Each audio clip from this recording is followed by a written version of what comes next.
महाविद्यालयाचे उपप्राचार्य सन्माननीय सुहास पुजारी, प्रिसिजन फाउंडेशनच्या अध्यक्षा डॉक्टर सुहासिनीताई शहा, आमच्या साहित्य परिषदेच्या कार्याध्यक्षा सायलीताई जोशी, दत्ता हलसगीकर यांचे बंधू अशोक काका हलसगीकर, व्यासपीठासमोर अनेक दिग्गज बसलेले आहेत। फारसं नाव घेणार नाही कारण आपल्याला कार्यक्रम पुढचा पाहायचा आहे, पण भारतीताई आचरेकर खास करून या वैभव जोशीच्या कार्यक्रमाला आलेले आहेत।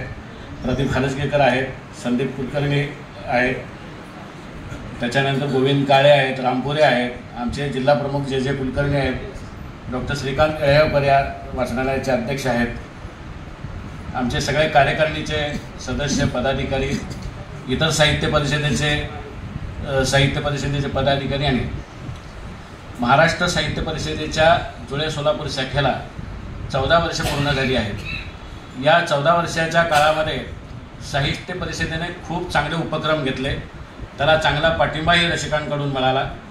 दत्ता हलसगीकर पुरस्कारासाठी प्रिसिजन फाउंडेशन आमच्या पाठीशी उभी राहिली, त्यामुळे चांगले उपक्रम घेता आले।